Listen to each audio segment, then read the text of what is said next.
In DNA isolation, the first thing we need is a refrigerated centrifuge as it maintains the temperature at 4 degrees Celsius. This is refrigerated centrifuge of Remy and this is its power button. From here we can switch it on. So we have three screens. First, here we can set the temperature. It is the set temperature button. We will press it and here is its knob. With this we can set the temperature to 4 degrees Celsius. As we throughout the process we need 4 degree temperature. Now this is the timer, this is the set time. Same, we will press it and the time will be set. Now the time is set to 3 minutes and here it is the RPM at which our sample will rotate. So at 10,000 is the portal from where we can set the RPM. We will press the set RPM and this is the knob. We will turn it and we can set the RPM to 10,000, which is needed for DNA isolation. Now coming to rotors, this is where we keep our samples. This is the rotor for slit. It is tightly closed and here we can put 1.5 to 2 ml of Eppendorf for centrifugation. We have different types of rotors.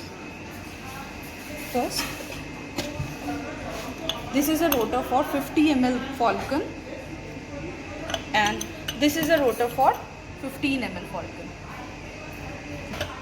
These are the three rotors which are used and these are two attachments. From this we can open the rotor and from this we can set the rotor to change. This is the mini centrifuge. It is not refrigerated but it can maintain the 10,000 RPM temperature and it has timer also. So we will switch it on.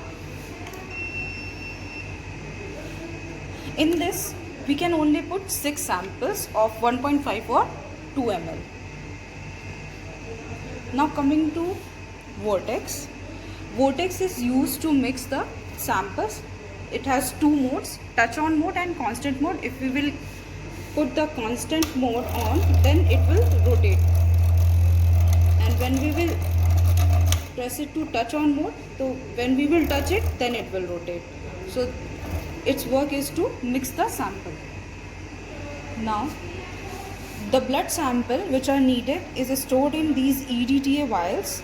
These have EDTA which act as non-coagulant. So our blood does not coagulate in this and we can store these vials till minus 80 degree temperature. And in this we have our stored blood. Now coming to pipettes. These are the variable pipettes. These are variable pipettes. It is of 1 ml, that is 1000 microliter. From 100 microliter to 1000 microliter can be measured in this pipette. Now coming to 200 microliter pipette. In this we can measure from 20 to 200 microliter. And we have 20 microliter pipette. In this we can measure from 2 to 20 microliter of sample. For 1 ml pipette, these are the tips which we use. As you can see, this is how we set the tips to the pipette, and these are two knobs. From this knob we can aliquot the samples, and it is done in two phases. First phase is this. So we have put the tip here and we have set our pipette to 500 microliter as we need 500 microliter for blood for the isolation of DNA per sample. So this is the knob by which we can suck the blood.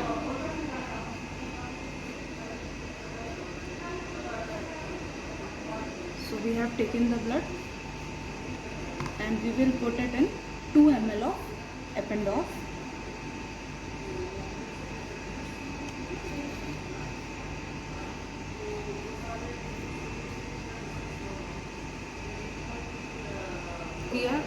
Now releasing the pipette, and we have, I was saying, we have here 2 levels.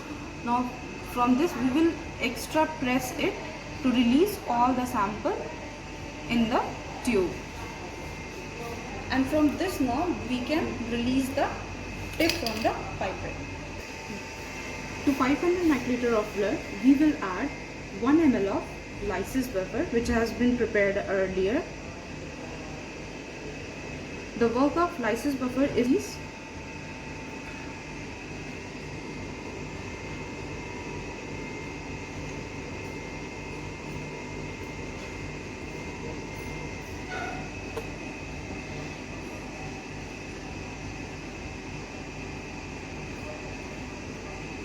now we have to mix the sample like this.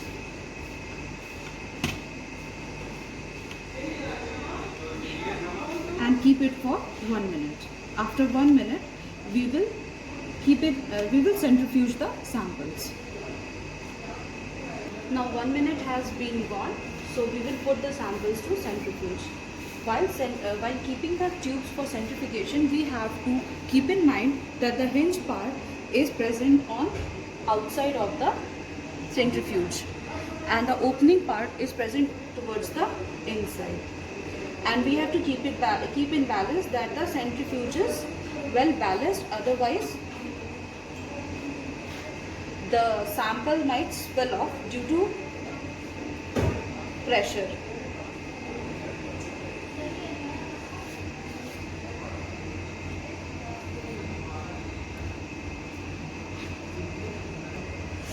So now the centrifuge are balanced. Over the three tubes are well maintained by well distanced by 9 tube spaces. So we now put the lid and tighten it, and we have to close it like this. The temperature is set at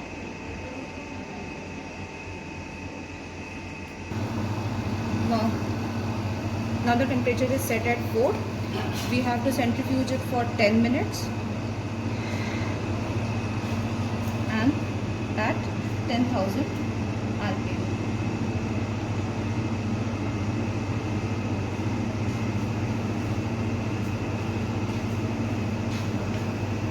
So we will put the brake off and motor on. The RPM is now increasing, as we can see.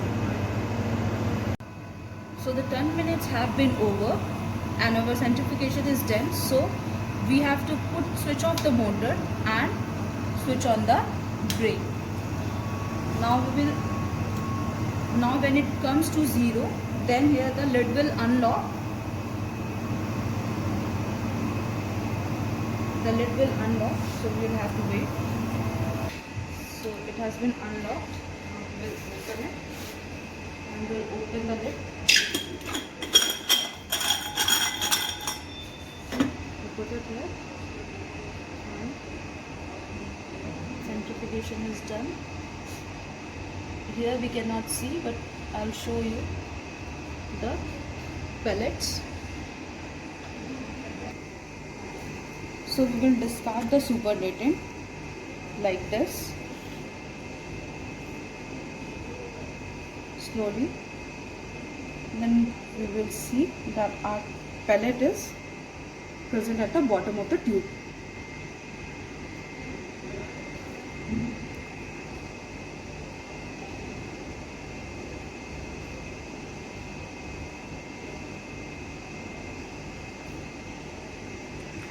So you can see the pellet.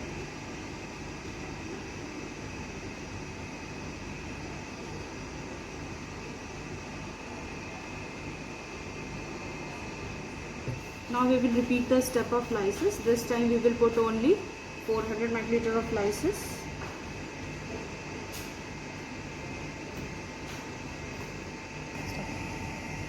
Now we can mix the pellet with Vortex. So we have mixed the pellet. Like this we will mix all the samples. Now all the samples are mixed. We will again put it into centrifuge for 5 minutes at 10,000 rpm. Now again the centrifuge is done, and you can see now the supernatant is slightly. So now we can see the supernatant is slightly lighter in color than the previous one, and it is a little quantity as we have put only 400 microliter of lysis buffer. So we have discarded the lysis buffer, and now we will put 400 microliter of water for washing the traces of lysis which have been left with the pellet.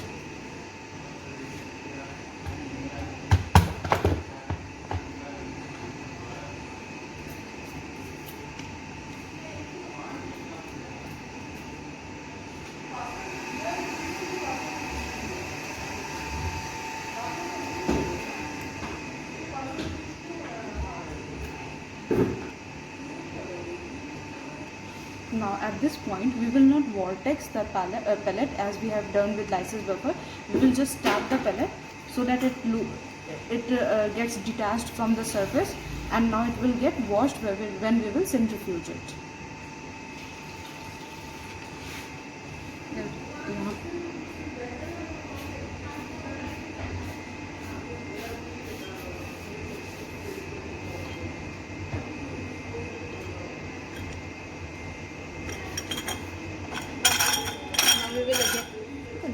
Now we will again centrifuge it for